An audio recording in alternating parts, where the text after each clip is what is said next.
안녕하세요. 반갑습니다. 다 잘들 지내시죠? 예, 같이 잠깐 기도드리겠습니다.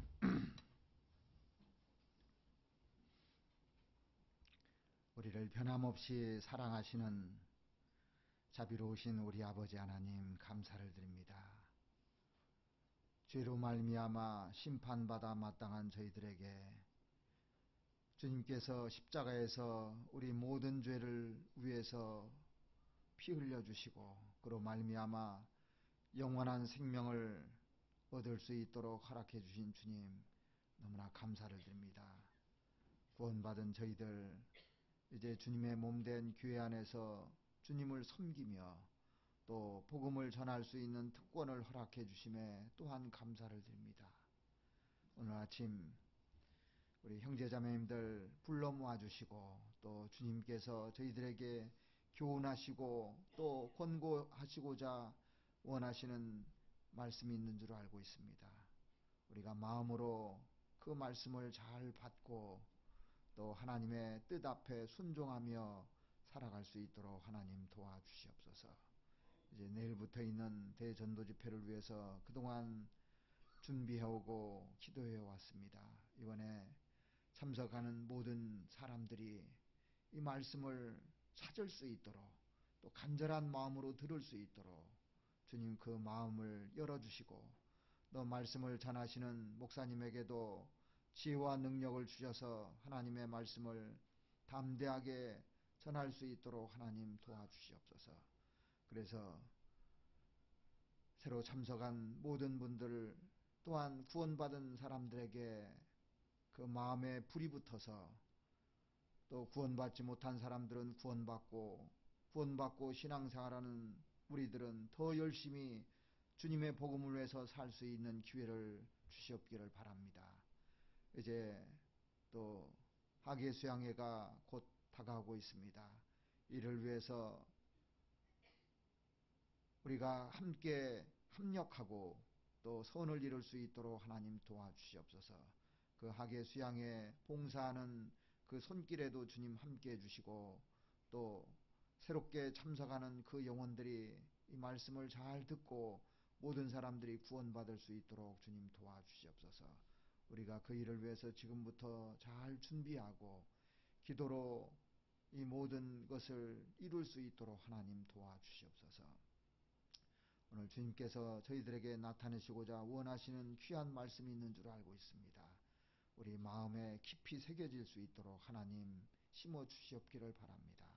우리 영혼을 사랑하시는 우리 구주 예수 그리스도 이름으로 기도드렸습니다. 아멘. 성경 말씀 마태복음 2장을 찾으시겠습니다.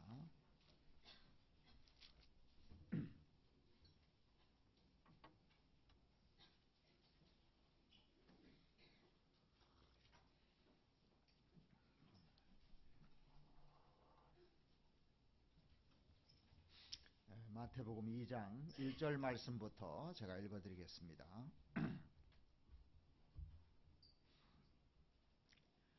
헤롯 왕 때 예수께서 유대 베들레헴에서 나심에 동방으로부터 박사들이 예루살렘에 이르러 말하되 유대인의 왕으로 나신 이가 어디 계시뇨? 우리가 동방에서 그의 별을 보고 그에게 경배하러 왔노라 하니 헤롯 왕과 온 이스라엘이 듣고 소동한지라. 왕이 모든 대제사장과 백성의 서기관들을 모아 그리스도가 어디서 나겠느냐 물으니 가로되 유대 베들레헴이오니 이는 선지자로 이렇게 기록된 바 또 유대 땅 베들레헴아 너는 유대 고을 중에 가장 작지 아니하도다. 내게서 한 다스리는 자가 나와서 내 백성 이스라엘의 목자가 되리라 하였음이니이다. 이에 헤롯이 가만히 박사들을 불러 별이 나타난 때를 자세히 묻고 베들레헴으로 보내며 이르되 가서 아기에 대하여 자세히 알아보고 찾거든 내게 고하여 나도 가서 그에게 경배하게 하라. 박사들이 왕의 말을 듣고 갈새 동방에서 보던 그 별이 문득 앞서 인도하여 가다가 아기 있는 곳 위에 머물러 섰는지라. 저희가 별을 보고 가장 크게 기뻐하고 기뻐하더라. 집에 들어가 아기와 그 모친 마리아의 함께 있는 것을 보고 엎드려 아기께 경배하고 보배압을 열어 황금과 유황과 모략을 예물로 드리니라. 꿈에 헤롯에게로 돌아가지 말라 지시하심을 받아 다른 길로 고국에 돌아가니라.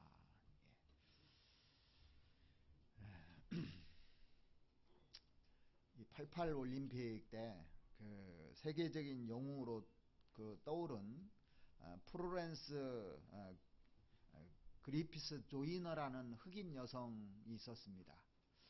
기억나시는지 모르겠는데 키도 크고 얼굴 흑인인데 빼빼하고 그 당시요 손가락 10손가락에 네일 아트를 하고 등장한 여인입니다.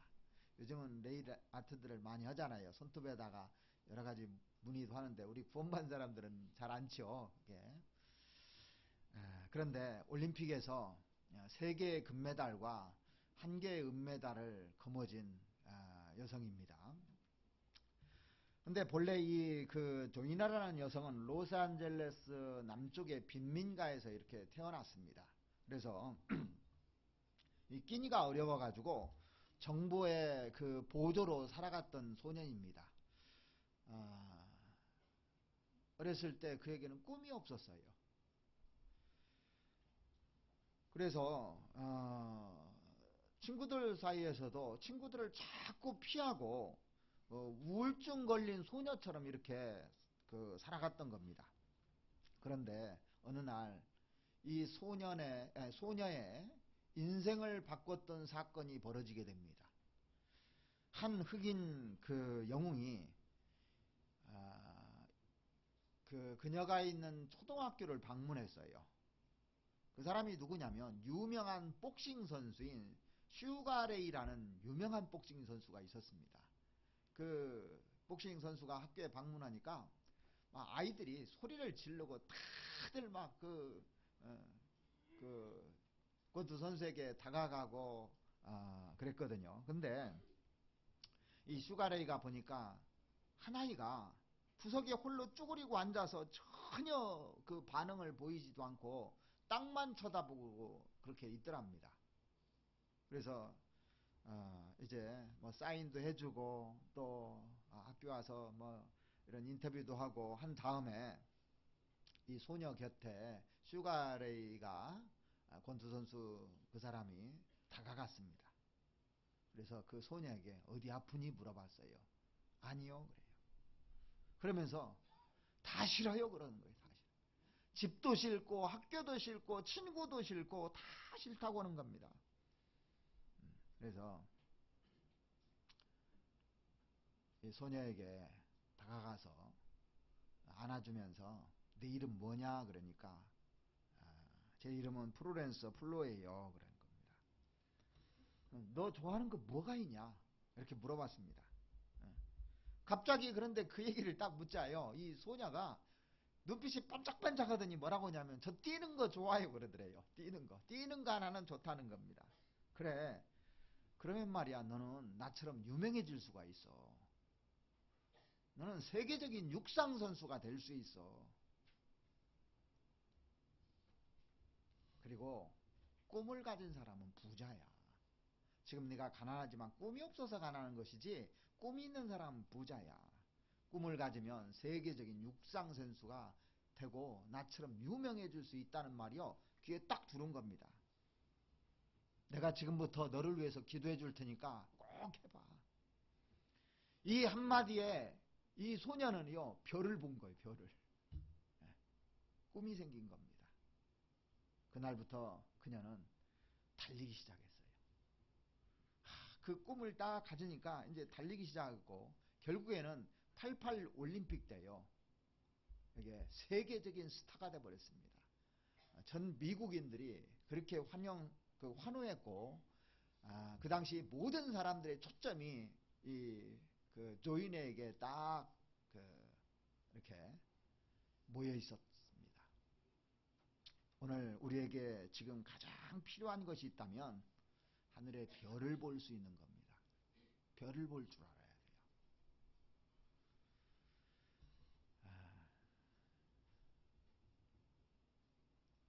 제가 여러분들에게 이런 질문을 한번 드려볼게요. 최근의 삶 속에서 이 하나님이 나를 인도한다는 것을 느껴지십니까? 하나님이요, 이 동방박사들을 쫙 인도했거든요. 별로 인도했어요. 누구에게까지? 예수님에게까지 딱 인도했습니다. 정말 내가 그 하나님의 그 인도를 경험하고 살고 있는가? 이렇게 딱 물어보면요, 모르긴 몰라도 많은 사람들이 딱 물어보면 당황할지도 모릅니다. 자, 무릇 하나님의 영으로 인도함을 받는 그들은 곧 하나님의 아들이라 그랬습니다. 구원받은 사람은 이 하나님의 인도를 계속 받는 게 구원받은 사람이잖아요. 우리가 하나님의 별을 구체적으로 경험하지 못하는 까닭이 뭐가 있냐면 일상에 젖어가지고 그냥 그 무의미하게 반복되는 일상이 기계처럼 움직여지는 겁니다. 그러니까 특별한 게 보이지 않는 거예요. 하늘의 별을 봐도 다 똑같은 별이고 성경을 봐도 다 똑같은 성경이고 이렇게 보이면 이게 문제라는 거예요. 근데 달마다 떠오르는 별을 보는 사람이 있습니다. 자, 왜 그러면은 그게 보이지 않느냐? 삶의 돌파구를 헤쳐나가려는 지도가 없는 거예요. 왜 없습니까? 왜 그런 것이 없냐면 이렇게 신앙생활 하는데 꿈이 없어요. 비전이 없어요. 별 희망이 없다고 생각하는 겁니다. 나에게 가슴 설레게 하는 그런 인생의 새로운 꿈이 있다면요, 눈이 달라집니다. 이게요. 자, 우리 중에요, 돈 버는 것이 딱 눈에 들어오는 사람이 있다고 합시다. 이 돈이 딱 들어오면 눈이 반짝반짝 빛납니다. 그죠? 근데 우리는 성경을 통해서 눈이 반짝반짝 빛나야 되고 또 거기에서 막 꿈을 발견하고 희망을 발견해야 되는데 그렇지 못한 경우들이 너무 많아요. 오늘 본문에 보면 동방박사들이 동방에서 베들레헴을 향해서 찾아오는 긴 여행을 합니다. 그 긴 여행이 어떻게 시작되어 있느냐면 한마디로 별을 보고 시작된 거예요. 별을. 갑자기 나타난 그 별을 보고 이 별을 보자마자 이 동방박사들이 달리기 시작한 겁니다. 그죠? 달리기 시작했어요. 왜? 인생에 새로운 목표가 생긴 거예요. 이 동방박사들에게. 그래서 인생의 새로운 출발을 향해서 이 동방에서 베들레헴까지 달려가는 겁니다. 이 세상에서 하나님을 찾는 사람들은 많이 있어 왔습니다. 근데 예수님이 진짜 왔을 때 소수의 사람들만이 진짜 자기의 인생의 문제를 해결하고자 했던 겁니다. 여기 신경계 이 동방박사 이 별이 나타났을 때 이 헤롯이 뭐라고 했냐면 박사들을 불러가지고 별이 난 때를 자세히 묻고 베들레헴으로 보내며 이르되 가서 아기에 대하여 자세히 알아보고 찾거든 내게 구하여 나도 가서 그에게 경배하게 하라 그렇게 돼 있거든요. 근데 이 왕도 안 갔습니다. 제사장도 안 갔습니다. 대부분의 사람들이 안 간 거예요. 다 알기는 아는데. 지금도 많은 사람들이 예수님이 왕이라는 것은 많이 들어봅니다. 유대 당시에도 유대인의 왕이라고 다 들어봤잖아요. 지금도 마찬가지입니다. 그런데 역사가 진행되고 있으면서도 많은 사람들이 이 진리를 찾지 않습니다. 알기는 아는데 찾지는 않아요. 그 별을 찾으려고 하지는 않습니다. 우리가 그 별들이잖아요. 우리가 구원받은 우리가요. 자, 우리가 이런 거 한번 생각해 보죠. 소돔 땅이 망했던 이유가 뭡니까? 의인 10명이 없어서 망했습니다. 만약에 의인 10명이 있었다면 소돔의 멸망은 지연됐을 겁니다. 분명히요. 10명만 있었다면 그 소돔성을 하나님이 멸망시키지 않았을 겁니다.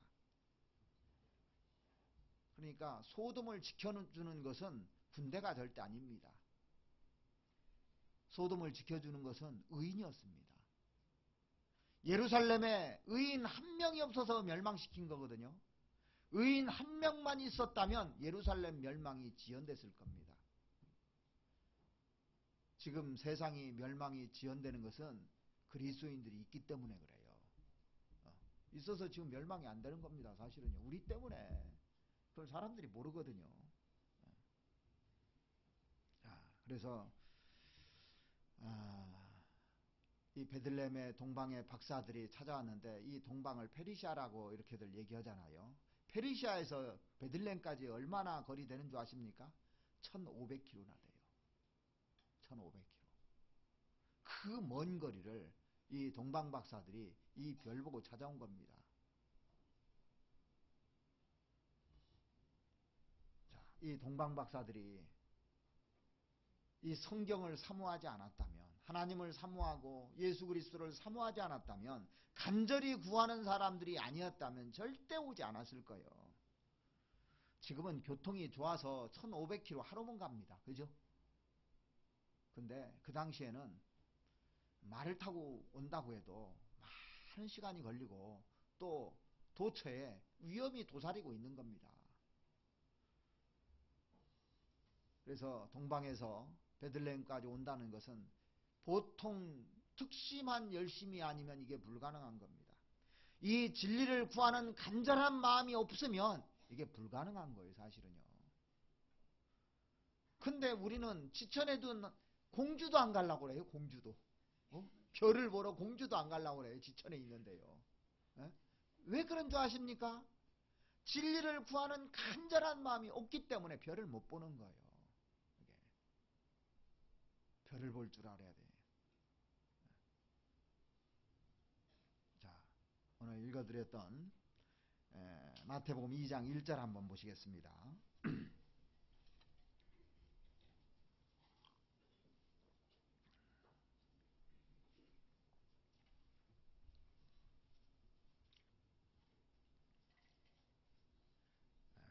일 2장 1절.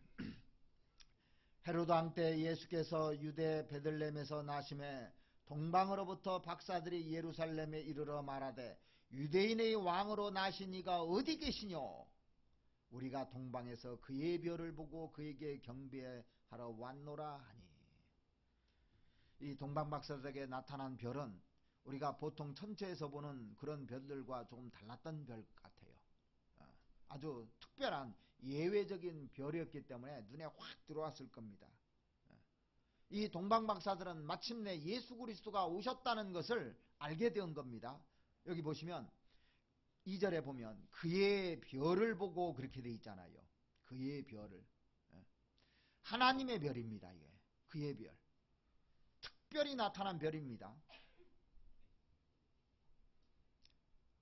이스라엘은 바벨론 때부터 이방에서 이제 흩어져 살았어요. 바벨론, 페르시아, 헬라, 로마 이렇게 다 흩어져 살았기 때문에 유대인들이 흩어져 살면서 성경이 전해졌을까요? 안 전해졌을까요? 다 전해졌을 겁니다. 동방에도 다 전해졌을 거예요. 그리고 그 이방인들이 성경을 접했을 것이고 성경을 접하는 가운데서 그리스도가 오신다는 확실한 그것을 분명히 알고 있었을 겁니다. 그 중에 진리를 참으로 찾는 사람들, 그 사람들에게 주님께서 특별히 별을 보여주신 겁니다. 많은 사람들이 봤을 거예요. 본 사람들 많을 겁니다. 그 별을요. 그런데 쫓아온 사람은, 그 별을 따라온 사람은 이 동방박사들밖에 없는 거예요. 많은 사람들이 봤을 겁니다. 그러니까 성경을 통해서 많은 사람들이 그리스도를 보는데 쫓아오는 사람이 있고 그냥 머무르는 사람이 있는 거예요. 성경을 통해서 오늘도 하나님께서 이 별을 보여주시는데 쫓아가는 사람이 있고 그대로 머물러 있는 사람이 분명히 있을 겁니다. 자, 여기 9절에 한번 보시겠습니다. 박사들이 왕의 말을 듣고 갈새 동방에서 보던 그 별이 문득 앞서 인도하여 가다가 악이 있는 곳 위에 머물러 섰는지라. 동방에서 보던 그 별, 과거 시제로 돼 있죠. 봤던 그 별, 메시아의 탄생을 알리기 위해서 출현했던 하나의 그 별 보았던 겁니다. 여기서 우리가 알아야 될 것은 별이요, 항상 보였던 것이 아닙니다. 딱 나타났다 없어졌는데, 야, 예루살렘으로 가자, 이스라엘 땅으로 가자. 예수님이 이스라엘 땅에서 나신다고 그랬지. 쭉 온 겁니다. 그런데 갑자기 별이 또 나타난 겁니다. 그 별이 갑자기 나타났으니 이 동방박사들은 이 별을 따라왔는데 얼마나 감격했을까요? 우리가 제대로 왔구나 지금 여기까지.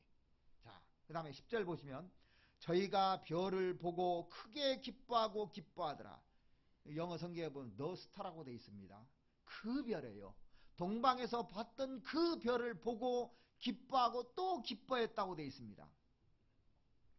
자, 별을 계속 보고 따라왔다면요, 이렇게 말할 필요가 없어요.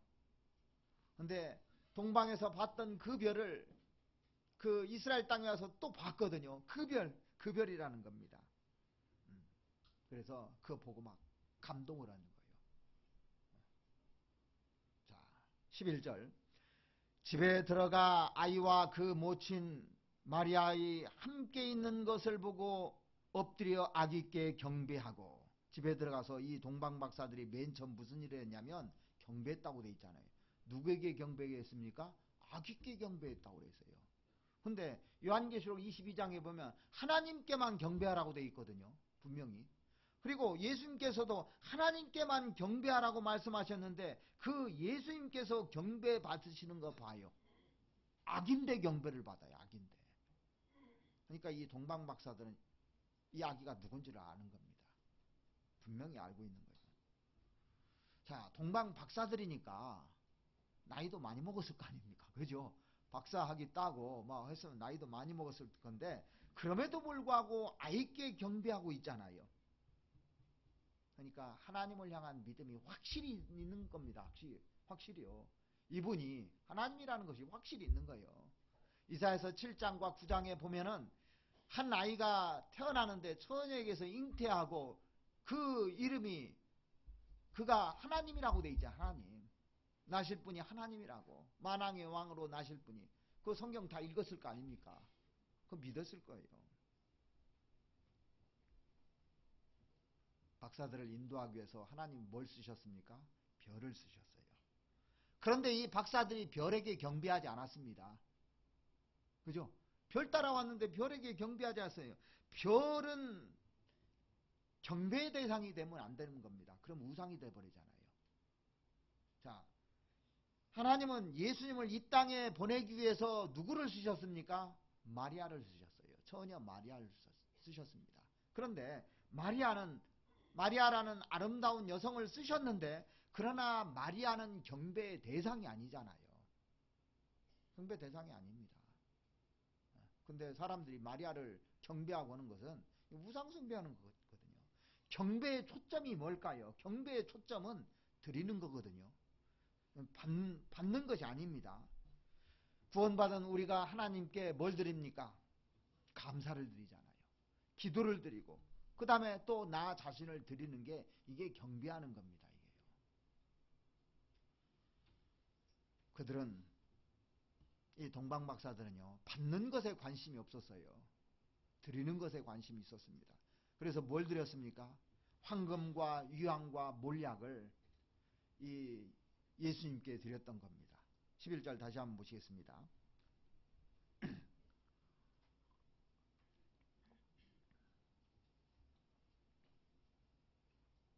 집에 들어가 아기와 그 모친 마리아의 함께 있는 것을 보고 엎드려 아기께 경배하고 보배압을 열어 황금과 유황과 몰약을 예물로 드리니라. 그래서 예수님 만나고 예수님께 경배하고 보배압을 열어서 황금과 유황과 몰약을 예물로 드렸습니다. 그러니까 이들은 확실한 믿음이 있는 것이 맞는 겁니다. 여기 이 동방박사들을 이렇게 기록해 두신 이유는 이 믿음이 참 믿음이고 이들은 참으로 그리스도를 갈망하는 사람들이었고 그리스도를 만난 사람들이었다는 겁니다. 그죠? 그리스도를 만난 겁니다. 이 동방박사들은 그리스도를 만나기를 간절히 원했습니다. 천체에 많은 별이 있는데 특별히, 그러니까 간절히 원하는 사람은요 특별히 그게 보이게끔 돼 있어요. 우리가 내일부터 전도집회를 하는데요, 전도집회 하면서도 간절히 원하는 사람은요 예수님이 보이게끔 돼 있습니다. 성경을 통해서, 이 성경은 누구께로 인도하냐면 예수님을 증거하는 겁니다. 예수님께로 딱 이게 인도하는 거예요. 이 별입니다. 성경이 별입니다. 딱 인도해서 예수 그리스도께 다 경배하게 만드는 겁니다. 근데 간절한 사람에게 이거 보여주는 겁니다. 다른 사람들 눈에는 안 나타났어요. 이 동방박사들 눈에만 특별히 그게 딱 나타난 겁니다. 그래서 별을 통해서 누구에게 연결해졌습니까? 그리스도에게 연결해졌어요. 그리고 그리스도를 붙잡게 되고, 그리고 그리스도를 사모하게 되고. 자, 지금도 이 별 역할을 하는 것은 지금도 일어나고 있습니다. 동방박사들에게 나타났던 그 별이 지금 어떤 역할을 하는지 우리가 배우면, 나도 별을 보았구나, 별을 쫓아가는구나 하는 걸 알 수가 있거든요. 이 별을 볼 줄 알아야 됩니다. 이 비전이 있어야 돼요. 그래야 뛰기 시작하는 겁니다. 제가 서두에 그 플로렌스 그리피스 조이너가 정말 그 별을 보고 나서부터는 뛰기 시작했다고 그랬잖아요. 뛰고 나서 결국에는 금메달 3개 따고 은메달 하나 땄어요. 그렇게 딴 사람이 없거든요, 육상에서. 자, 우리도 진짜 별을 본 사람은 뛰기 시작합니다. 그 뭡니까? 천국에 가면 상으로 갚아준다고 그랬잖아요. 상급이. 어떤 사람은 금메달로, 어떤 사람은 은메달로, 어떤 사람은 동메달로. 동메달 다음에는 없잖아요. 예? 자, 그렇다면 이 별이 뭘 상징하냐면, 첫 번째, 그 특별한 별은 하나님의 말씀을 나타내는 겁니다. 하나님 말씀을 얘기하는 거예요. 이 별들은 지금도 떠오르고 있습니다. 우리가 이 자연을 통해서 위대함을 알 수는 있지만 그것이 사람을 직접 구원시키지는 못합니다.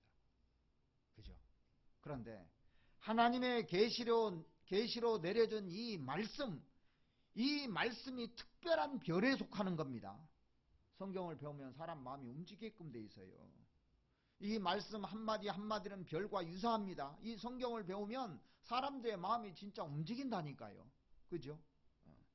그래서 하나님의 존재를 깨닫게 만들고, 인간이 죄인인 것을 깨닫게 만들고, 회개하게 만들고, 이 말씀을 들었을 때 베드로가 설교할 때 어떻게 했습니까? 사람들이 어찌할꼬 하고 회개하잖아요. 깨닫게 만드는 거예요. 그리고 자기를 부수게 만듭니다. 그리고 하나님을 찾도록 만들고 하나님과 연결시켜주는 역할을 합니다. 그래서 하나님의 사람이 되는 겁니다. 이 말씀이요. 이 말씀은 별과 같은 역할인데 딱 갖다 예수 그리스도에게 딱 연결시켜주는 역할을 해요. 이 말씀이요. 그래서 이 말씀은 꿈을 주시고 또 희망을 주시고 비전을 주는 겁니다. 구원받은 이후에 나의 꿈과 나의 비전을 가지고 목표를 가지고 살아가느냐, 이게 진짜 중요한 거거든요. 자, 하나님이 아브라함에게 보여준 비전이 뭡니까? 아브라함에게 말씀으로요, 어디까지 인도했냐면 가나안 땅까지 인도한 겁니다. 그죠? 말씀으로. 그래서 아브라함이, 갈대아 우르에서 살던 아브라함이 하나님의 말씀인 별을 보고 나서 우르에서 가나안 땅까지 쫙 가는 겁니다. 그래서 아브라함이, 그 하나님께서 아브라함에게 너는 너의 본토 친척 아비 집을 떠나 내가 내게 지시할 땅으로 가라 그랬습니다. 내가 큰 민족을 이루고 내게 복을 주어 내 이름을 창대케 하리니 너는 복의 근원이 될지라 그랬습니다. 말씀을 딱 해서 가라고 그랬잖아요. 가라고. 그래서 가면 어떤 일이 생기냐? 너를 축복하는 자에게는 내가 축복하고 너를 저주하는 자에게는 내가 저주하리니 땅의 모든 족속이 너를 인하여 복을 얻을 것이니라 하신지라 그랬어요. 그래서 가나안 땅에서요, 하나님이 말씀을 통해서 갈대아울에서 말씀을 통해서 가나안 땅까지 딱 인도를 했는데 마침내 들어갔어요. 그래서 이스라엘 조상이 된 겁니다. 따라가서 수지 맞았잖아요. 그리고 하나님이 모세를 통해서 보여준 비전이 뭡니까? 출애굽기 3장 한번 보시죠. 출애굽기 3장 9절 말씀을 보시겠습니다.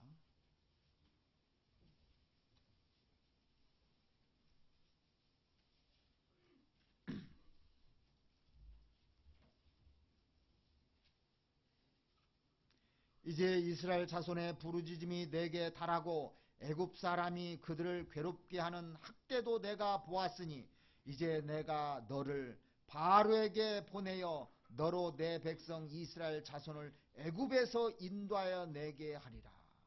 자, 인도하게 내게 한다고 약속을 해줬잖아요.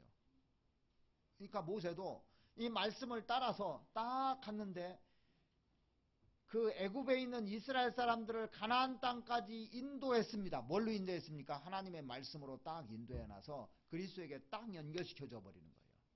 별 역할이 그겁니다. 하나님이 바울을 통해서 보여준 비전이 또 뭡니까? 사도행전 9장을 한번 찾아보시겠습니다. 사도행전 9장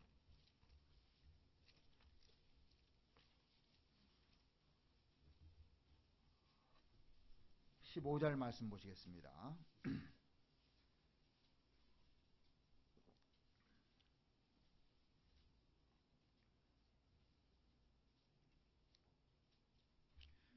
주께서 가라사대 가라, 이 사람은 내 이름을 이방인과 임금들과 이스라엘 자손들 앞에 전하기 위하여 택한 나의 그릇이라. 자, 이방인들에게 복음을 전해주기 위한 비전을 바울에게 딱 줬거든요. 그러니까 이방의 복음을 딱 전하잖아요. 자, 다 비전이 있으시 살았어요. 그렇다면 하나님께서 나에게 기대하는 비전은 뭘까요? 우리의 꿈이 뭡니까? 마귀에게 눌린 자들을 주님 품으로 이끌어내게 하는 일을 하도록 우리를 부르셨습니다. 그 비전을 준 거예요. 그걸 잊어서는 안 됩니다. 그래서 성경에 말씀하시기를 너는 말씀을 전파하라. 때를 얻든지 못든지 항상 힘쓰라고 그랬습니다. 우리가 그 하나님을 모르는 사람들을 하나님께로 인도해서 비전을 보게 해주는 겁니다. 그게 우리 일이거든요. 그래서 모든 이 성경으로 말미암아 구원에 이르는 지혜가 있다고 그래 있잖아요. 구원받을 수 있도록 인도해 주는 게 나의 일이에요. 그러니까 구원받은 우리가 별 역할을 하는 겁니다. 나를 따라오너라.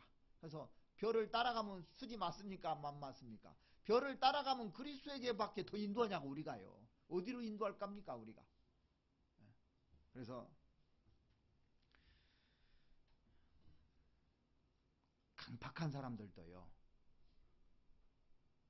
구원받은 사람 만나가지고 따라가서 예수님 안에 딱 연결시켜주면 그 사람이 다 바뀌게 돼 있습니다. 왜 그러냐면 이 성경은 능력이 있어요.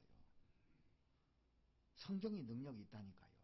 하나님의 말씀은 살았고 운동력이 있어 좌우의 날선 어떤 검보다도 예리하여 혼과 영과 관절과 골수를 찔러 쪼개기까지 하며 또 마음의 생각과 뜻을 감찰하시나니 그랬습니다. 그러니까 이 말씀이 살아있는 겁니다. 그래서 말씀 앞으로 딱 인도하면 사람이 변해요. 그러니까 우리 마음도 말씀 앞으로 내가 오지 않으면 절대 안 변하게 돼 있는 거예요. 사람들이 말씀은 가지고 다니는데 말씀을 열어보지도 않고 또 연구도 않고 알아보려고 않는 겁니다. 그러니까 안 변하죠. 여러분들 듣는 것만 가지고 변하는 게 아닙니다. 자기가 그것을 묵상하고 자기 것이 되지 않으면 아무 소용이 없어요. 어떤 사람은 이 말씀을 듣는데 밋밋하게 듣는 사람이 있습니다. 멍하게 듣는 사람이 있습니다. 그래서 나갈 때 물어보면 몰라요, 벌써. 나갈 때 물으면 모릅니다. 제가 가끔요, 가까운데 외부 설교 갔다 와서 오늘 설교 뭐 했는가 궁금해서 물어봐요. 오늘 설교 뭐 했습니까? 제목이 뭡니까? 본문 말씀 뭐 했습니까? 모르는 사람이 태반이더라니까. 안타깝게도. 조금 전에 설교 들은 거예요. 그런데 간절한 마음으로 들은 사람은요, 정확하게 얘기합니다. 오늘 이런 말씀을 했는데 너무너무 감동됐다고 해가면서 쭉 얘기를 하는 거예요. 그 사람의 마음에는 불이 있는 겁니다. 다 뜨거운 것이 있는 거예요. 간절함이 있는 거예요. 동방박사들처럼 이 말씀을 듣기 위해서 찾아온 겁니다. 예레미야 23장 29절 말씀해 보시면 나 여호와가 말하노라 내 말이 불같지 아니하냐 그랬거든요. 말씀이 들어가면 마음이 뜨거워져야 되는데 차가워지는 사람이 있어요. 오히려요. 그리고 반석을 쳐서 부서뜨리는 방망이 같지 아니하냐 그랬습니다. 말씀을 딱 들으면 내 강팍한 마음이 막 깨져야 되거든요. 근데 전혀 안 깨져요. 하나님의 말씀을 가까이 하지 않으면 마음이 있었던 마음도 식어지게 돼 있어요. 왜 사람들의 마음이 식어지냐? 이 불을 담지 않기 때문에 그래요.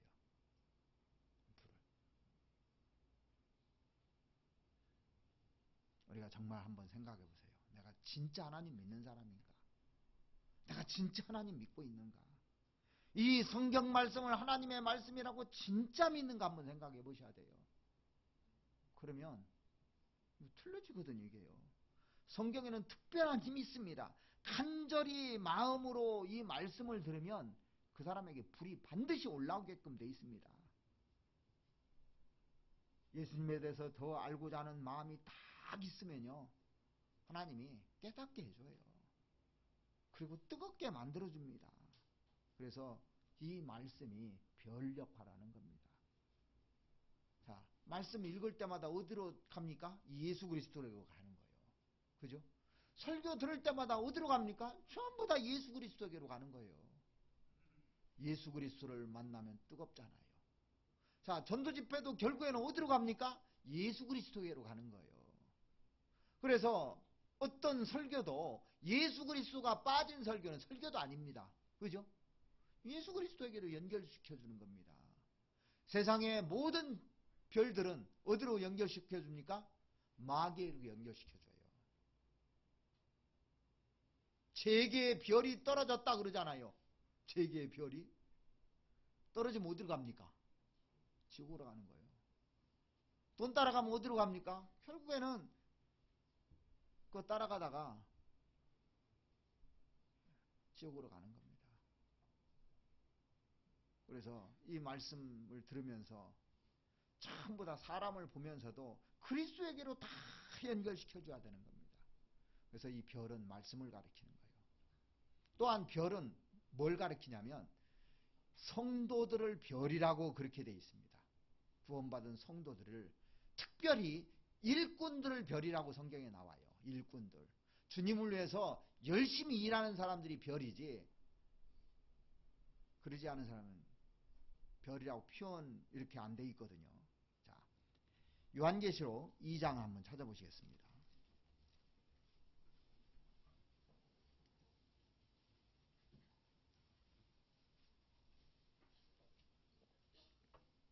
이 장 1절 에베소 교회의 사자에게 편지하기를 오른손에 7별을 붙잡고 7금촛대 사이에 다니시는 이가 가라사대. 여기 7별이 무엇이고 7금촛대는 무엇일까는 답이 1장 20절에 답이 나와 있습니다. 20절 보시죠. 내 본 것은 내 오른손에 7별의 비밀과 7금촛대라. 7별은 7교회의 사자요 7촛대는 7교회니라. 자, 7촛대는 7교회니라 그랬잖아요. 주님이 세우신 교회를 말합니다. 이 세상에서 주님이 세우신 교회가 있는 겁니다. 7금촛대 사이에서 다니시는 이가 가라사대. 그래서 주님께서 머리로 계시고 7금 촛대사에 다니신다고 그랬지 않습니까? 맞는 거예요. 지금도 주님께서 다니고 계셔요. 두루두루 다니고 계십니다. 2000년에 예수님께서 이 땅에 오셔가지고 두루두루 다니신 것처럼 죽으시고 부활하신 예수님이 우리와 함께 계시고 우리 가운데 두루두루 다니십니다. 그래서 누구를 만나주냐? 간절히 찾는 사람들을 만나주는 겁니다. 그리고 간절히 찾는 사람들의 문제를 해결해줘요. 얽히고 설킨 문제도 다 해결해 줍니다. 자, 7별은 7교회의 사자요 그렇게 돼 있잖아요. 사자라고 표현되어 있습니다. 사자는 헬라말로 앵글로스입니다. 이 앵글로스라는 뜻이 두 가지 있는데 하나는 천사를 가리킬 때 쓰고 하나는 주님이 부르신 일꾼을 가리킬 때 앵겔로스를 씁니다. 그래서 세례 요한을 보내면서 내가 내 사자를 앞서 보낸다 그랬는데 그 앵겔로스가 써 있어요. 일꾼을 보낸다는 겁니다. 그래서 교회에서 특별히 주님을 위해서 일하는 사람을 스타라고 하잖아요. 스타. 일꾼입니다. 일꾼. 정말 주님을 위해서 오로지 주님을 위해서 사는 사람들. 그래서 7별은 7교회의 사자요 일꾼들입니다. 주님께서 일꾼들을 손에 붙잡고 계신 겁니다. 그 사람들을 딱 붙잡고 계세요. 그 붙잡힌 사람들을 통해서 역사가 일어났던 겁니다. 구원받은 사람들을 통해서 가만히 있는 사람들을 통해서 역사가 일어난 것이 아니고 일꾼들을 통해서 일을 하는 게 뭡니까? 전도하는 거 일이잖아요. 전도하기 위해서 봉사하는 것도 일이죠. 오로지 그 일을 위해서 사는 사람들을 일꾼들이라고 하잖아요. 그래서 주님이 세우신 일꾼들을 가리켜서 별이라고 표현을 하고 있습니다.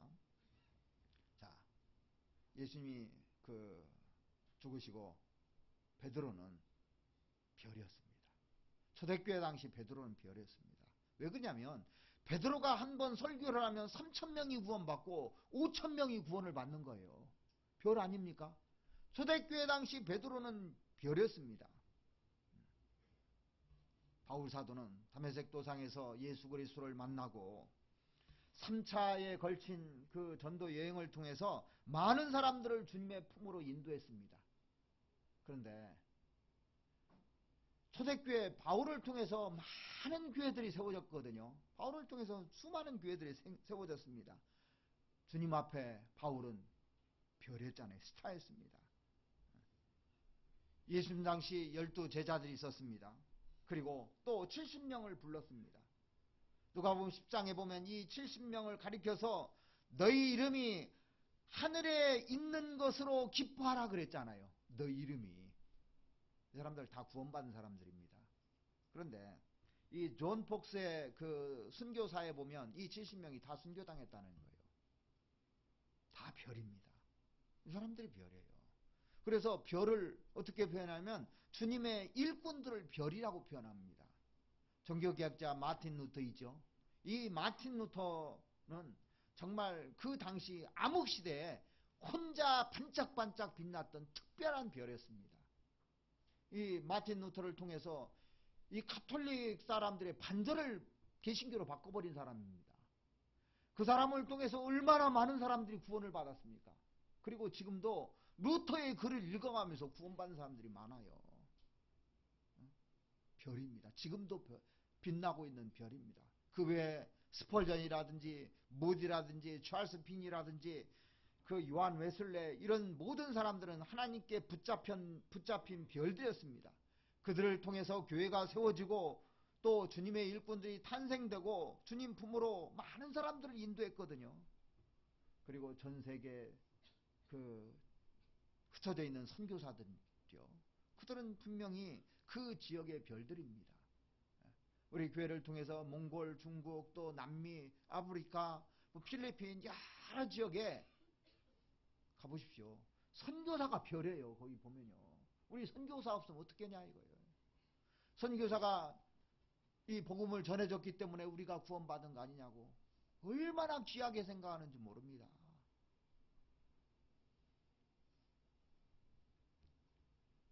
그런 전도자들 뿐만 아니라 정말 주님을 위해서 열심히 일하는 신실한 성도들, 동일하게 다 별들입니다.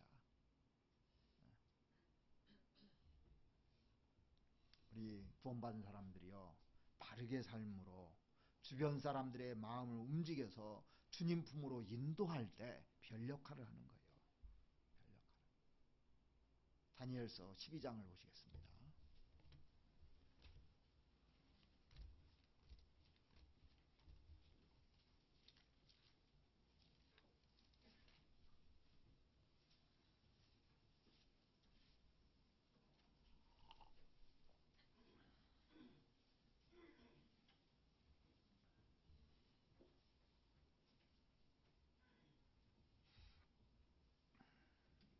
12장 3절.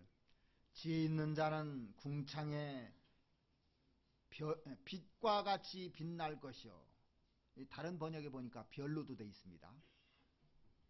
많은 사람을 옳은 대로 돌아오게 한 자는 별과 같이 영원토록 비치리라 그랬습니다. 그래서 구원받은 모든 사람들은 별과 같은 역할을 할 수 있는 겁니다. 바울사도가 구원받고 나서 자기 나머지 인생을요, 헌신하게 된 계기 중에 하나가 뭔지 아십니까? 스테반 집사의 죽음입니다. 사도행전 7장에 보면 스테반이 그 죽을 때 얼굴이 천사와 같이 되었더라 하는 말씀이 있죠. 주님이 세우신 집사 중에서 가장 훌륭한 집사가 이 스테반 집사입니다. 근데 바울은요, 스테반을 죽이는데 동조했던 사람입니다. 가편투표를 했던 사람이에요. 죽일 때 옷을 들고 가편투표를 했던 사람이에요. 근데 스테반이 죽을 때 기도하는 소리를 옆에 있었기 때문에 분명히 사도 바울은 들었을 겁니다. 주 예수여, 저들의 죄를 저들에게 돌리지 마옵소서. 예수님이 하신 기도하고 똑같은 기도를 스테반이 했거든요. 근데 자기 죽이는데 그 죄를 저들에게 돌리지 말라는 기도가 기억났을 겁니다. 분명히요.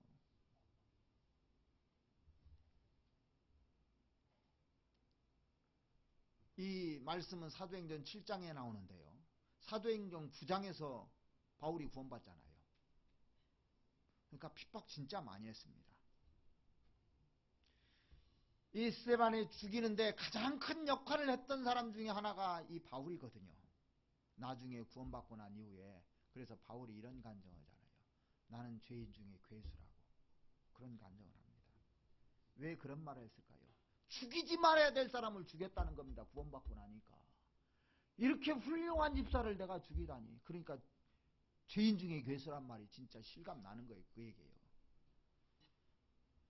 자기가 교회를 핍박하고 신실한 성도들을 외국성까지 가서 잡아다 죽이는데 앞장섰던 사람입니다.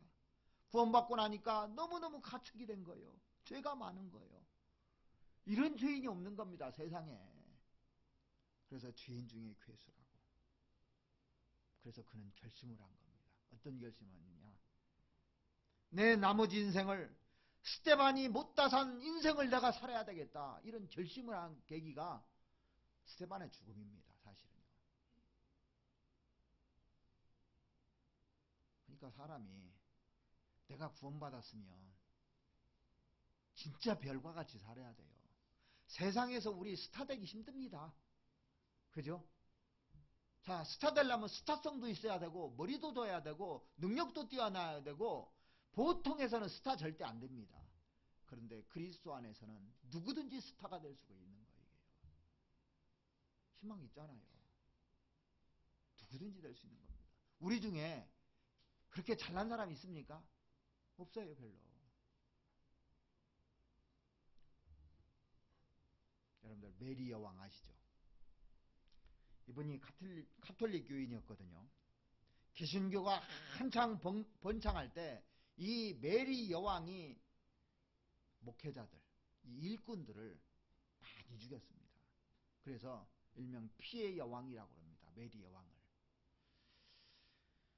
근데 이 메리 여왕이 평신도들을 죽일 것이 아니라 앞장서서 일하는 목회자들을 죽여야 된다. 그래서 이 목회자들을 많이 죽였거든요.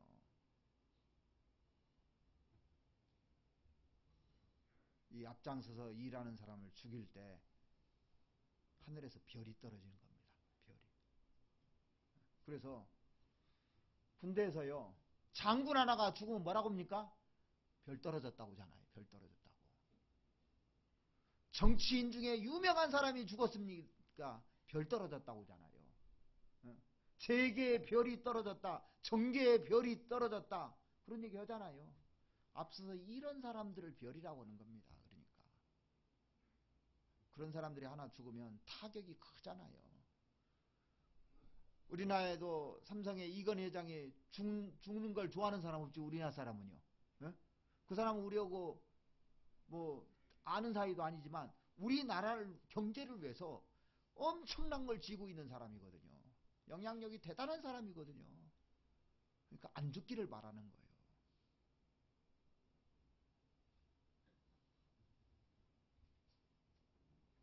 교회에서 주님을 위해서 헌신하는 사람이 죽으면요, 정말 교회적으로 큰 손해입니다.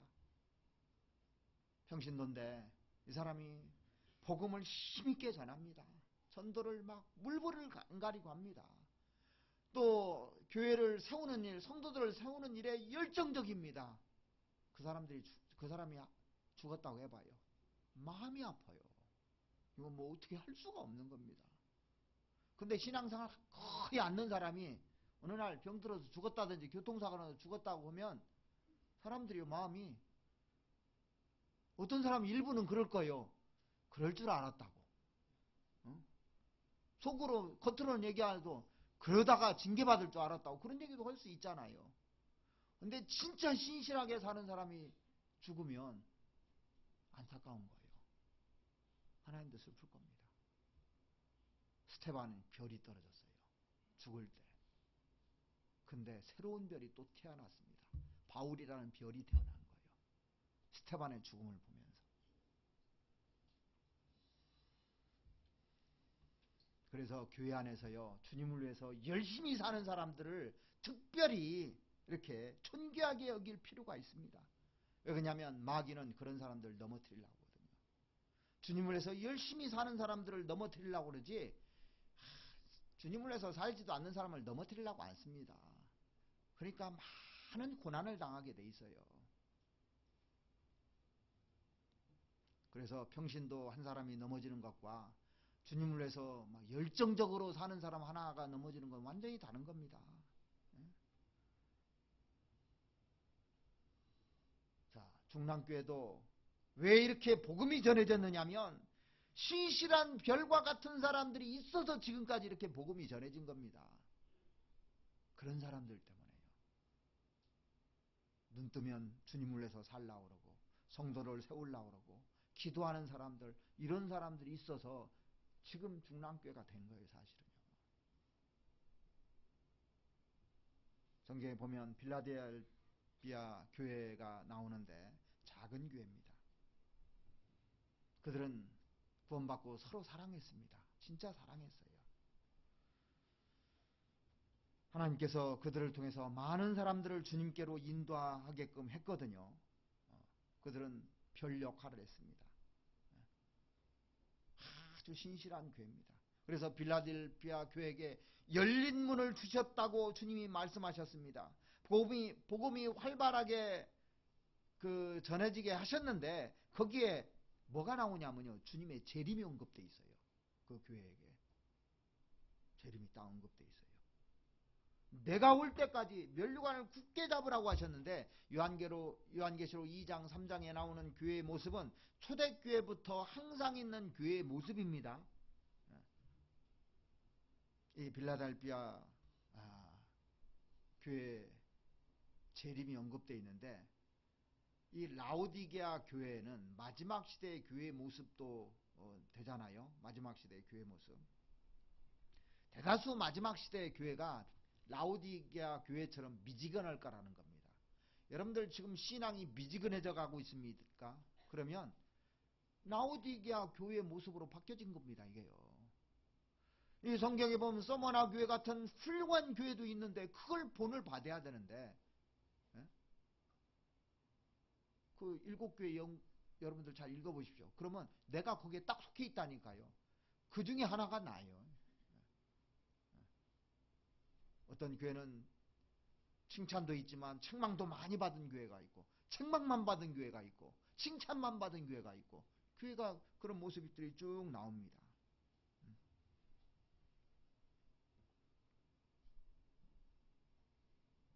라오디게아 교회는 칭찬한 게 없어요. 근데 빌라델피아 교회에게 재림이 언급되어 있는데 무슨 말이냐면, 주님이 재림하시는 그날에도 많은 교회가 라오디게아 교회처럼 되고 있지만, 정말 빌라델피아 교회처럼 주님의 복음을 힘껏 전하는, 재림시대에 전하는 교회가 있다, 그 얘기입니다. 이게요. 그 교회가 우리 교회가 됐으면 좋겠어요. 우리가 바라는 소원이잖아요. 주님 오시는 그날까지 복음을 힘있게 전하는 교회. 세상에는 복음을 전하는 교회가 있습니다. 마지막 시대 때 자기들은 부자라, 부유한 것이, 부유해서 부족한 것이 없다고 이렇게 자창하는 교회들이 많이 있습니다. 근데 실상은 다 엉터리라고 그랬잖아요. 가련하다고 그랬습니다. 눈 멀었다고 그랬습니다. 그래서 안약을 발라서 눈을 보게 하라 그렇게 돼 있잖아요. 그 라오디게아 교회에게요. 자, 그래서 열린 문을 두고 영혼을 실제로 건져가고 사람들로 하여금 주님을 찾는 마음을 불러일으키고 주님께 연결시켜서 구원받는 역사가 일하는 살아있는 교회가 돼야 되겠다는 거예요. 누가 합니까? 일꾼들이 하는 거예요. 그런가 하면 세상에는요, 이 하나님께로 인도하는 별이 있는가 하면은 동시에 곁길로 사람을 유도하는 별도 있다고 돼 있어요. 그래서 그걸 뭐라고 봅니까? 유리하는 별, 블랙홀로 빠져가 들어가는 별이 있죠. 거짓 일꾼들도 있다는 겁니다. 유다서 1장을 한번 찾아보시겠습니다.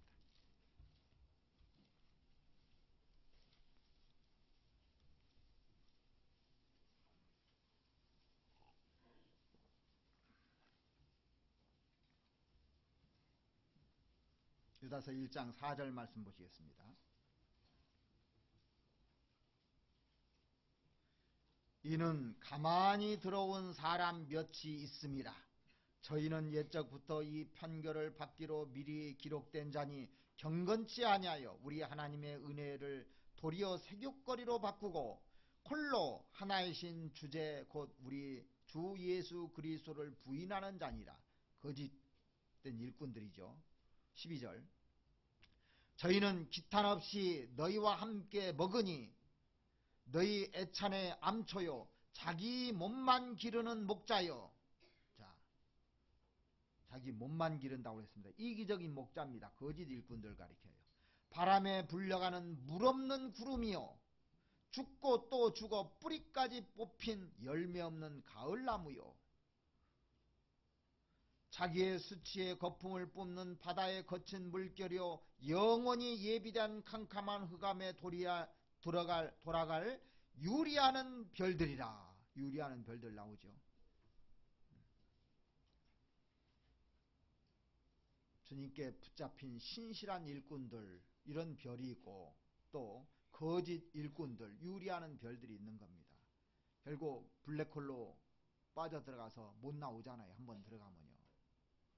성경에 참 별게 다 나와요. 그죠? 자, 소경을 인도하면 어떻게 된다고요? 둘 다 구덩이에 빠지느니라 그랬습니다. 그리고 마태복음 23장에 보면 너희는 천국문을 닫고 천국문을 사람들 앞에서 닫고 너희도 들어가지 않고 들어가려 하는 자들도 들어가지 못하게 하는도다 그랬습니다. 거짓 일꾼들이 있다는 겁니다. 그래서 성경 잘못 배우면 오히려 구원받는데 큰 장애가 될 수가 있습니다. 주님이 세우지 아니하는 거짓된 별들도 있습니다. 많은 것을 가르치는데 천국 가는 건 안 가르쳐요. 많은 의식도 하고 많은 정열과 시간과 돈과 모든 것을 투자하는데 어떻게 거듭나는지, 어떻게 천국 가는지 알지 못하고 살아가는 사람들이 참 많습니다. 그래서 그날에 많은 사람들이 내게 이르되 주여 주여 우리가 주의 이름으로 선지자 노릇하며 주의 이름으로 귀신을 쫓아내며 주의 이름으로 많은 권능을 행치 아니하였나이까 하리니 그때 내가 저에게 밝히 말하되 불법을 행하는 자들아 내게서 떠나가리라 하리라. 실제 그런 일이 있다는 거예요. 많은 사람들이 성경을 가르치지만 천국으로 인도하지 못하고 이 지옥으로 인도하는 사람들이 진짜 많은 겁니다. 자, 그렇다면 구원받은 사람들이요 어떻게 빛을 비춰야 될까? 빛을 비추면서 살아야 될 거 아닙니까? 그죠? 성경에 보면 빛의 밝기가 다 틀리다고 그랬습니다. 별과 별의 영광이 또 다 틀리다고 했습니다. 이 별은요 비치기 위해서 존재하는 겁니다. 비춰야 돼요. 비치지 않으면 아무 소용이 없는 겁니다. 가장 중요한 것이 뭐냐면 별이 존재하는 목적은 비치기 위해서 존재하는 거예요. 하나님이 빛을 만들고 나서 빛이 존재하는 목적을 창세기 1장에 써놨어요. 왜 존재하는가? 창세기 1장 한번 보시죠.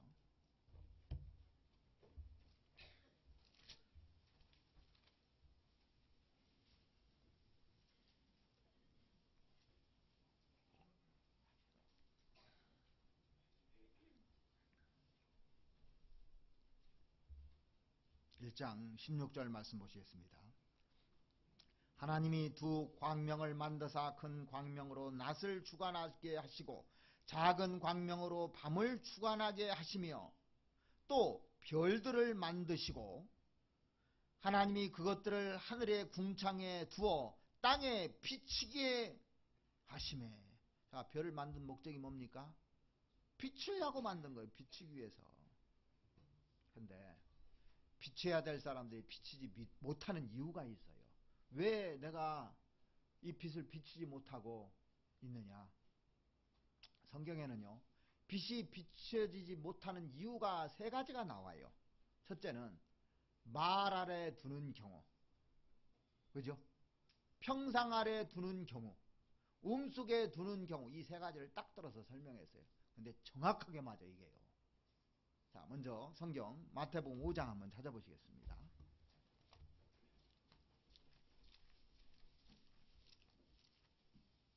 5장 14절입니다.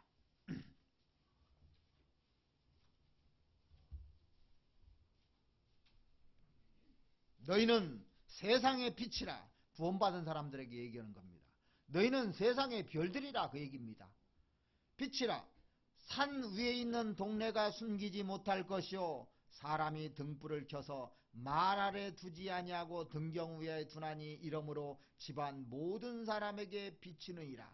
이같이 너희 빛을 사람 앞에 비치게 하여 저희로 너희 착한 행실을 보고 하늘에 계신 너희 아버지께 영광을 돌리게 하라. 우리를 구원해 줬는데 우리는 세상에 빛과 소금이라고 되어 있어요. 소금은 녹아야 되고 빛은 빛을 비춰주는 게 목적입니다. 그런데 사람이 등불을 켜가지고 말 아래 두지 않는다고 그랬습니다. 요즘 그 학생들은 말이 뭔지 모를 거예요. 옛날에 쌀 되던 대가 있고 말이 있습니다. 동그란 원통에다가 원통으로 만들었는데 그 하나가 한 말이잖아요. 한 말. 한 말짜리 대가 있고. 그래서 대가 있고 한 말이 있는데 이 말 아래다가 말을 딱 엎어가지고 빛을 딱 두면요. 하나도 안 보이는 거예요. 뭐냐? 이 말 가지고 뭐냐면 쌀을 대잖아요. 쌀도 되고 보리도 되고 콩도 되고 다 이거 됩니다. 뭐냐면 먹고 사는 문제라는 거예요. 이 먹고 사는 문제에 딱 빠지면은 이 빛이 안 비춰지는 겁니다. 응? 세상에 사람들이 살기 위해서 경제활동 꼭 해야 됩니다. 근데 그것이 인생의 목적이 돼서는 안 된다 그 얘기입니다. 성경에 보면 까마귀를 생각해 보라 그랬습니다. 까마귀는 부정한 새입니다. 그런데 하나님께서 다 먹이시지 않더냐. 이 부정한 새도 먹이시는데 까마귀가 씨를 뿌리느냐 창고가 있느냐 뭐 근데 다 먹이지 않느냐 하물며 너일까 보냐. 근데 먹고 사는 문제에 딱 빠져가지고 빛을 딱 엎어버리는 겁니다. 그래서 전도가 안 되는 거예요. 히브리서 13장 보시겠습니다.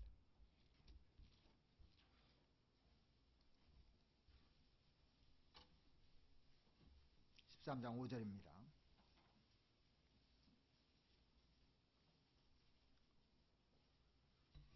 돈을 사랑치 말고 있는 바를 족한 줄 알라. 그가 친히 말씀하시기를 내가 과연 너희를 버리지 아니하고 과연 너희를 떠나지 아니하리라 하셨느니라. 그러므로 우리가 담대히 가로되 주는 나를 돕는 자니 자신이 내가 무서워 아니하겠노라. 사람이 내게 어찌하리요 하노라. 자, 돈을 사랑치 말라고 그랬습니다.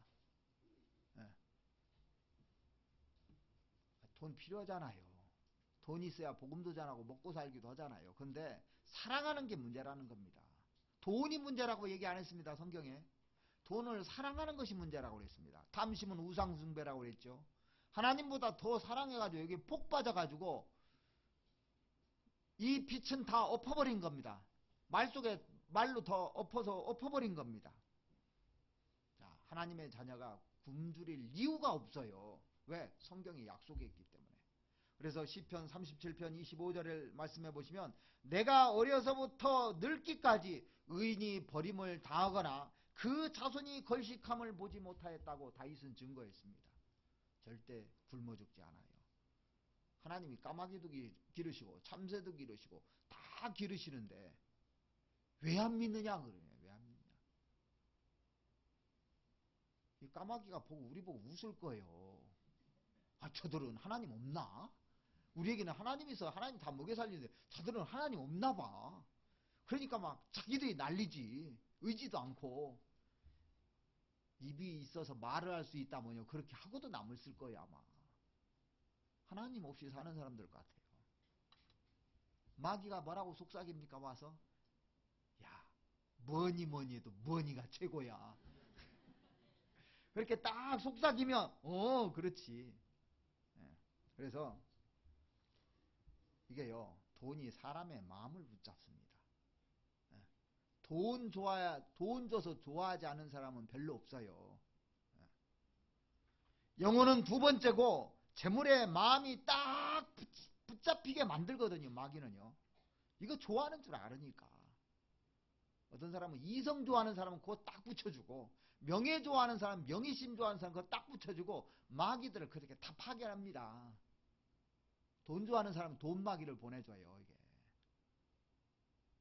그래서 와가지고 매일 이렇게 속삭입니다. 야, 너 먹고 사는 것부터 해결해야지. 너 빚 있잖아. 그 빚 어떻게 하려고 그래? 예? 빚 갚지 말라는 거 아닙니다. 다 갚아야, 갚고 가야죠. 그렇지만 내가 열심히 살면 하나님이 그것도 해결을 해주십니다. 하나씩 하나씩. 주님께서 말씀하시기를 주님은 이렇게 얘기합니다. 너희는 먼저 그 나라와 그 일을 구하라. 그리하면 이 모든 것을 내가 너에게 더해 주시라. 이렇게 얘기하고 마귀는 야, 그거 믿지 마. 너 한두 번 속아보냐? 근데 이 사람 제대로 안 살거든요. 주님을 위해서 열심히 살면요, 하나님이 먹을 거, 입을 거, 마실 거 책임져 주시는 분입니다. 근데 마귀는 어떻게 가르치냐면 야, 네가 해야지 그냥 굴러오냐고.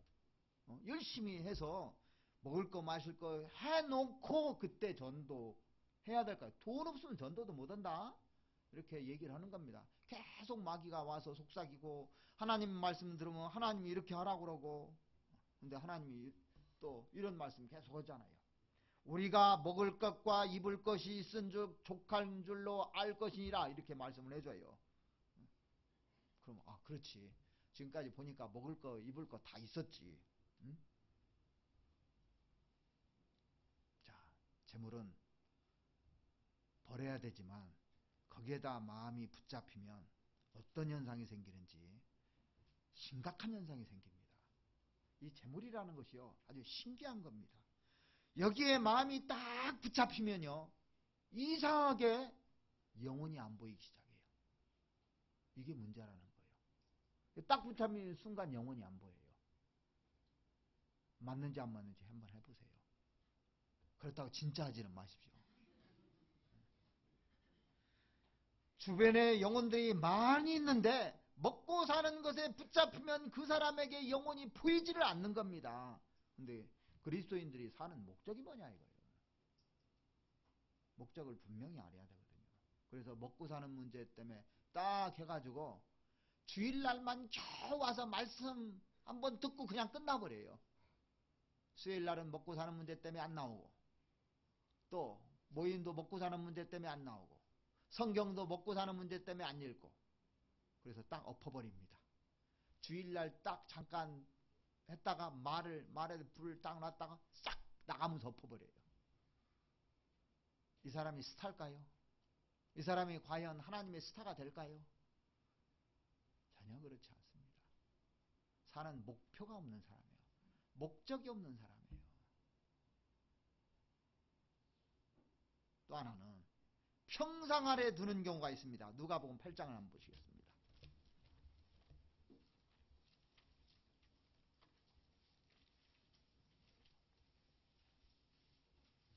누가복음 8장 16절 말씀 보시겠습니다.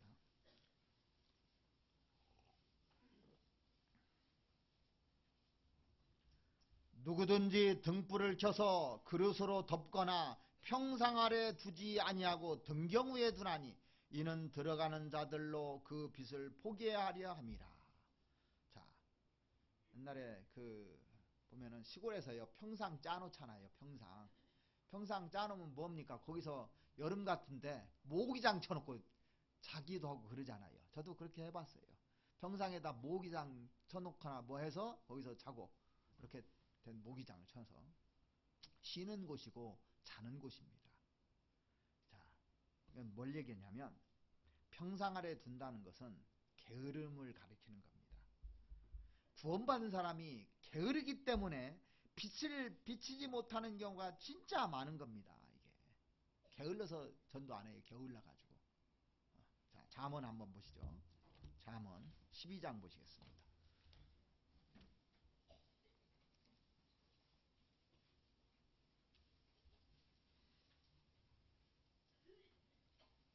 12장 27절입니다. 게으른 자는 그 잡을 것도 사냥하지 아니하나니 사람의 부귀는 부지런한 것이니라. 자, 조금만 더 부지런하면 건질 사람이 무척 많은데요, 게을러가지고 안 건지는 겁니다. 그래가지고 뺀 뒹굴해요. 어디서? 집에서 뒹굴고 교회 와서 뒹굴고 매일 뒹굴기만 해요. 어? 그 성경 나오죠? 어디 나오죠? 26장인가? 26장 한번 찾아보시겠습니다.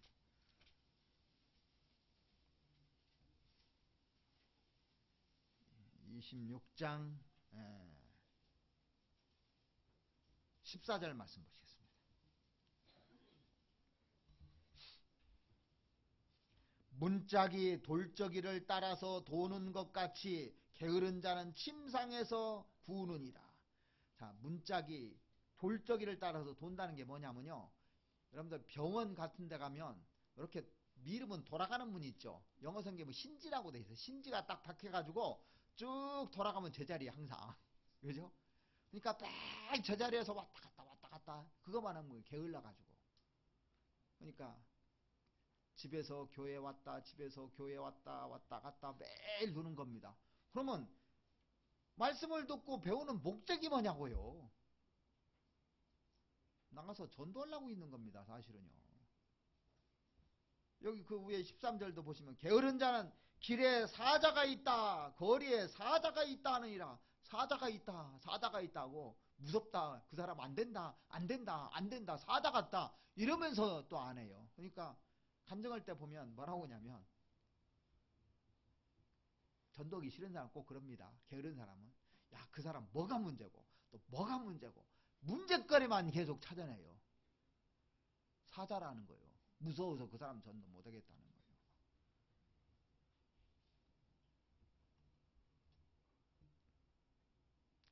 우리가 영혼 잘 건지는 사람 보시면요, 부지런하게 접촉하는 사람입니다. 전도 잘하는 사람 특징이 뭔지 아십니까? 부지런해요. 게으른 사람은요, 마귀도 안 써요. 어디다 쓸 겁니까? 마귀도 부지런해야 일을 하는데 쓰지를 않는 겁니다. 찾았으니까 잠언 6장 한번 더 보시죠. 잠언 6장 9절 말씀 보시겠습니다.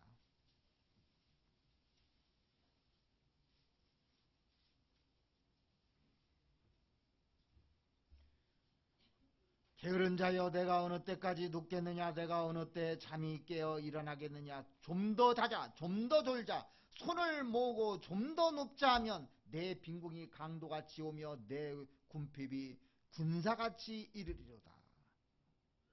조금 더 부지런했으면 영혼을 건질 수가 있는데 게을러가지고 전도 못하는 거예요. 그래서 평상하라도 딱 누워만 있는 겁니다. 신앙생활을요 아주 침대 생활하듯이 하는 사람이 있어요. 편안하대요. 편안하기는요. 구원받고 신앙생활이 편안합니까? 이거 문제가 심각한 겁니다. 자, 여러분들 세상에서 열심히 일해봐요. 편안합니까?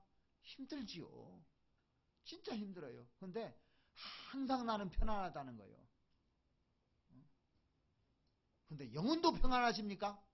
성경에 영혼이 평안해야 되는데 영혼 평안하냐고요. 그렇게 해가지고. 몸은 편안할지 몰라도 영혼은 절대 편안하지 않을 겁니다. 게으른 사람은요. 게을러가지고 전도 못하는 거예요. 전부 다. 그래서 이 빛을 비추지 못하는 겁니다. 내가 그런 사람이 아닌가 생각을 해보세요. 또 하나는 누가복음 11장을 보시겠습니다.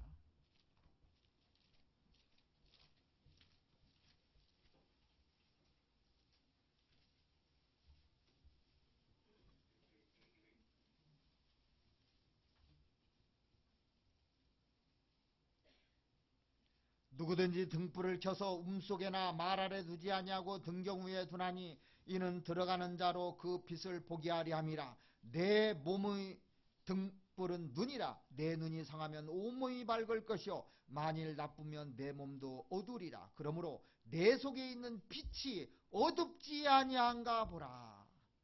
음이라는 것은 동굴, 지하실 이렇게도 표현되어 있습니다. 어두운 데를 말해요. 그래서 이 죄 가운데 사는 것을 가리키는 겁니다.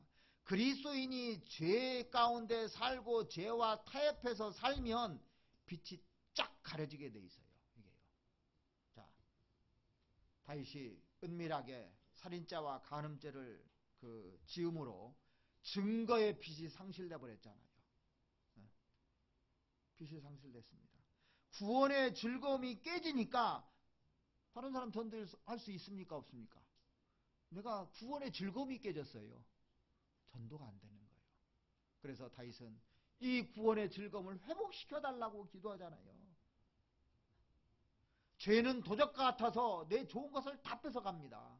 죄가 딱 들어오면요. 그 기쁨 싹 뺏어가 버려요. 감사도 다 뺏어가 버려요. 이게요. 죄가. 무서운 겁니다. 그래서요. 삼손이 드릴라의 품에 안겨서 주님의 사랑을 저버리고 그 마귀에 넘어갔을 때 그는 능력이 상실되어 버렸습니다. 능력이 안 나타나는 거예요. 죄 가운데 떨어지면요 능력이 딱 상실되는 겁니다. 그래서 죄는 도덕 같아가지고 나의 모든 빛을 다 앗아가는 것이 죄입니다. 내가 피 흘리기까지 싸우지 않으면 안 된다고 돼 있어요. 죄가 딱 들어오는 순간 빛이 안 비춰집니다. 그래서 왜 나를 통해서 빛이 안 비춰지냐면 먹고 사는 문제 때문에, 그 다음에 게을러가지고, 그 다음에 죄 문제 때문에 문제가 되는 겁니다. 우리가 빛을 비춘다는 것은 전도하는 거잖아요. 근데 왜 전도해야 됩니까? 왜 전도해야 될까요? 지옥이 있기 때문에 전도하는 겁니다. 지옥이 없다면 전도할 필요가 없어요. 지옥은 후회의 장소입니다. 지옥에 들어간 사람들은 영원히 후회할 거예요. 거기는 구더기도 죽지 않고 불도 꺼지지 아니하느니라. 사람마다 불로써 소금치듯 담을 받으리라 그랬습니다. 그러죠? 그리고 거기는 슬피 울며 이를 간다 그랬습니다. 얼마나 고통스러우면 계속 후회할까요? 얼마나 고통스러우면 계속 이를 가를까요? 사람이 고통에 최악에 이르면 이를 갈거든요. 분노가 극에 달하면 이를 갈거든요. 우리는 아직 지옥을 경험해 보지는 못했습니다. 그런데 이 지옥은 이 세상에서 벌어지는 취약보다도 더 무서운 것이 지옥이잖아요. 우리가 상상할 수 없는 것보다, 나쁜 것보다 더 나쁜 것이 지옥입니다. 그런데 내가 사랑하는 사람이 들어가는 곳이 구원 못 받으면 그곳으로 가는 것이 맞는 겁니다. 우리가 진짜 지옥이 있는지 없는지 생각해 보셔야 돼요. 진짜 있거든요. 정말 있습니다. 쓰레기통이 있습니다. 쓰레기가 생기니까 쓰레기통이 있는 거예요. 맞죠? 쓰레기가 생기니까. 자, 시체가 생기니까 무덤이 생기는 거예요. 이 사회에서 정해놓은 법을 어기니까 감옥이 있듯이 그것처럼 하나님을 모르는 사람들, 하나님 말씀을 복종치 않는 사람들에게 형벌을 주시는데 영원한 형벌이 있다고 데살로니가 후서 1장 8절 9절에 나옵니다. 찾아보실까요? 데살로니가 후서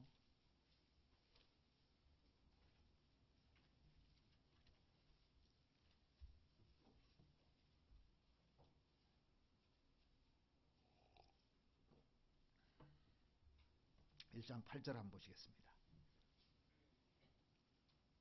하나님을 모르는 자들과 우리 주 예수의 복음을 복종치 아니하는 자들에게 형벌을 주시리니 이런 자들이 주의 얼굴과 그의 힘의 영광을 떠나 영원한 멸망의 형벌을 받으리로다. 자, 하나님을 모르는 자들, 우리 주 예수의 복음을 복종치 않는 자들, 믿지 않는 자들이죠. 요한계시록에 나오는 믿지 않는 자들과 나오죠. 또 두려워하는 자들 나오고, 이런 사람들 형벌이 있는 겁니다. 진짜입니다. 그것도 영원한 멸망의 형벌을 받으려다 그럽니다. 어떤 사람이 그런 얘기를 해요. 7, 80년 동안 이 땅에서 죄를 지었는데 영원한 지옥은 너무하지 않느냐고. 처음에 들으면요, 그럴듯해요, 그게요. 근데 보세요. 어떤 사람이 잠깐 죄를 지었는데 종신형 받습니까? 안 받습니까? 종신형 받잖아요. 외국에서 종신형이 2000 몇백 년짜리 있더라고 보니까요. 그죠? 자, 한 24살 먹은 그 청년이 젊은 처녀하고 이렇게 좋아서 했는데 막 반항하니까 죽여버렸습니다. 잠깐 동안에 있었던 일이에요.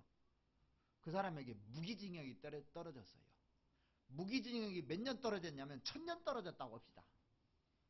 무기징역이니까 1000년 할 수도 있고 2000년 할 수도 있고 뭐 3000년 할 수도 있습니다. 짧은 기간 죄를 지었지만 형벌은 길잖아요. 그죠? 우리가 7, 80년 동안 죄 진 것이 영원한 거 맞는 겁니다. 영원한 형벌 맞는 거 이게. 우리가 왜 사는지 알아야 돼요. 사는 목적이 정확해야 됩니다. 바울은 자기가 사는 목적이 정확했던 겁니다. 나의 달려갈 길과 주 예수께 받은 사명, 곧 하나님의 은혜의 복음 증가하는 일을 마치려 하면은 나의 생명을 조금도 귀한 것으로 여기지 아니하리라고 아주 그 딱 한 가지 사명을 가지고 살았습니다. 사명이 있는 거예요. 사명 있는 사람 무섭습니다. 이 사람은요. 이 사람은 어떻게 해볼 수가 없어요. 사명 있는 사람은요. 그래서 자기는 오직 한 가지 일, 표대를 향해서 하나님의 부르신 부름의 상을 위해서 쫓아가노라 그랬습니다. 딱 한 가지만 가지고 살았어요. 목표가. 두 가지 목표 없었어요. 세상에 많은 사람들이 공부를 합니다. 그래서 어떤 사람은 의사가 돼요. 평생 동안, 자, 어떤 사람이 외국까지 가가지고 그 치과 치대를 가서 치과 배웠는데 이빨 한 24개인가 되잖아요. 평생 그거 가지고 먹고 사는 거예요. 그거 연구하고 평생 외국까지 가서 공부해가지고. 자, 의사는 환자 돌보는 일을 하기 위해서 존재하는 겁니다. 어부는 고기 잡는 게 주 일이에요. 군인은 나라 지키는 게 일이고, 소방서는 불 끄는 게 일이고, 그리스도인은 뭐 하는 게 일입니까? 답이 금방 나오잖아요. 답 안 나옵니까? 전도하는 게 우리 일이에요. 자, 소방관에게 불이야 하면 쫓아가는 게 당연한 거잖아요. 그죠? 자, 전도 집회다 하면 쫓아오는 게 당연한 거잖아요. 그게 이상한 것이 돼버렸어요, 요즘은요. 그래서 첫날은 잘 나옵니다. 두 번째 날도 좀 나와요. 세 번째 날부터 빠져가지고 마지막 복음 풀을 때는 반절은 다 어디로 가버렸습니다. 만약에 불났는데 그렇게 하면요, 소방관 잘립니다. 그죠? 그 안 잘리려고요. 얼마나 열심히 하는데요, 사람들이. 그리스도인들이 왜 전도해야 되느냐? 천국이 있기 때문에 전도해야 됩니다. 천국이 있다는 걸 확실히 알으면 그걸 알려줘야 되잖아요. 그리고 모르는 사람들에게 천국이 있다는 걸 깨닫게 도와줘야 되잖아요. 또 왜 전도해야 되는 줄 아십니까? 하나님 명령이잖아요, 이거는요. 지상 명령이라고 돼 있잖아요. 지상 명령. 내가 어떻게 구원받았습니까? 누가 나 전도해서 구원받은 거예요. 저를 전도해 준 사람이 있거든요. 여기서 전도해 준 사람 생각 안 나는 사람 한번 손들어 보세요. 하나도 없을 겁니다. 누군가 나에게 전해줬기 때문에 내가 그 사람을 통해서 구원받은 겁니다. 그것처럼 다른 사람들도 우리의 손길을 기다리고 있어요. 다른 사람들 어떻게 구원받는 줄 아십니까? 내가 전도해야 구원받는 거예요. 그러지 않으면 절대 구원 못 받습니다. 이것은 하나님이 정하신 방법이에요.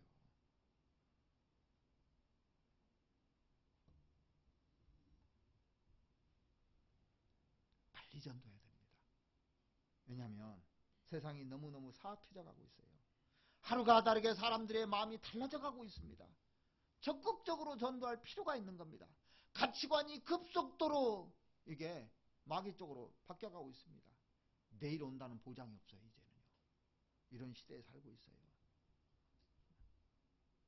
영혼을 건지려면 등불을 켜서 등경 위에 둬야 된다고 그랬습니다. 말 아래 감추지 마시고 평상 아래 두지 마시고 또 음속에서 추면 안 되는 겁니다. 촛대를 성경에서 교회라고 표현했잖아요. 그래서 영혼들을 반드시 주님께 연결을 시켜줘야 됩니다. 이번 주부터 전도 집회가 있습니다. 또 하계 수양회가 곧 다가옵니다. 게을러서는 안 돼요. 먹고 사는 문제에 빠져가지고 빛을 비치지 못하면 안 됩니다. 죄를 져가지고 그 죄 때문에 영원히 보이지 않으면 안 됩니다. 성경에 보면 동참하지 않는 게 죄라고 되어 있습니다. 사사기 5장에 보면 메로스를 저주하라 그랬잖아요. 저주하라고. 그들이 와서 여호와를 돕지 아니하며 여호와를 도와 용사를 치지 아니함같도다 그랬습니다. 느헤미야 성경에 보면 성벽을 지을 때요, 이 기부인들은 담붙지도 않았다고 그랬습니다. 목도 안 내밀렀다고. 다 기록되는 겁니다. 성경에요. 여러분들이 구원받고 어떻게 사는가 성경이 다 기록된 겁니다. 수고하는 것도 기록되고 이번 수양에 참석하는지도 기록되고 얼마나 전도하는지 기록되고 다 기록되는 겁니다. 하나님 앞에 설 날이 얼마 안 남았어요. 그동안 잘못 살아왔다면 제대로 한번 살아보세요. 하나님이 우리에게 권고하시는 겁니다. 기회를 주시는 거예요. 별이 되게 만들려고요. 김연아가 하루아침에 스타 됐습니까? 절대 그렇지 않아요. 거기만 부러울 것이 아니라 하나님 앞에서 내가 스타가 돼야 되는 겁니다. 천국의 스타는 누군지 아십니까? 많은 사람을 옳은 대로 돌아오게 한 사람이 천국의 스타가 될 겁니다. 그날에요. 복음 전하는데 오르지 했던 사람, 그 사람이 천국의 스타가 될 겁니다. 분명 사도 바울은 천국의 스타입니다. 그죠? 예수님의 제자들, 가룟 유다를 빼놓고 나머지 제자들은 천국의 스타들입니다. 70명도 천국의 스타들입니다. 많은 사람들이 있습니다. 교회 일꾼들이요. 우리 중랑교에서 같이 신앙생활 한다고 다 스타가 될 수 있는 건 아닙니다. 복음을 위해서 열정을 가지고 살아가는 사람들, 오로지 한 가지 일을 위해서 살아가는 사람들, 그 사람들은 신앙에도 성공할 겁니다. 여러분들 생을 사는 목적이 뭡니까? 신앙생활 성공하려고 되잖아요. 세상에서 성공하려고 사람들이 발버둥 치지 않습니까? 신앙에서 성공하려면, 스타가 되려면 적극적으로 복음을 위해서 사셔야 됩니다. 같이 기도드리겠습니다.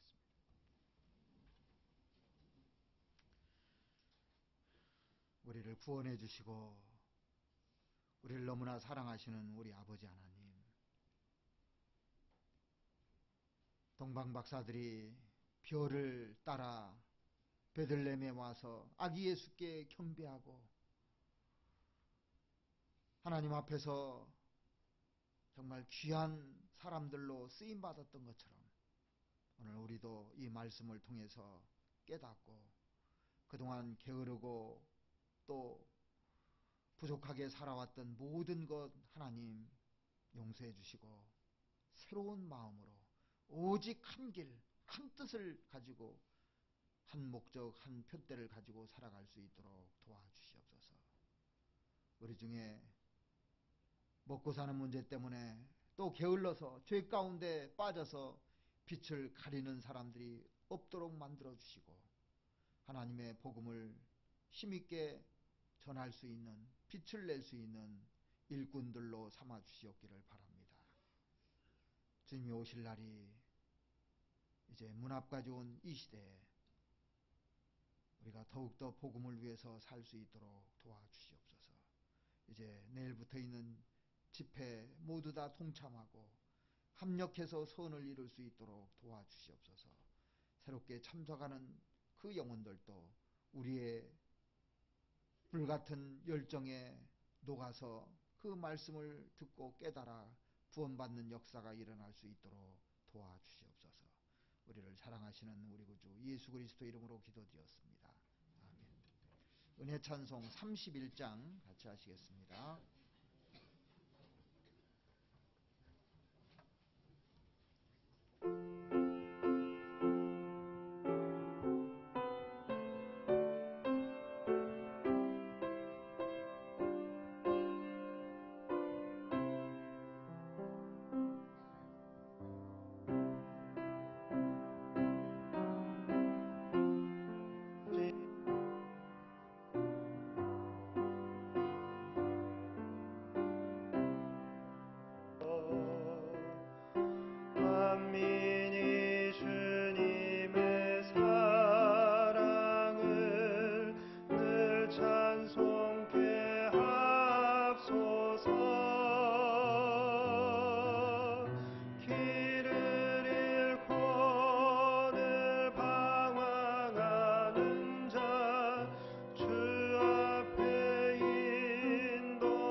기도해 주시겠습니다.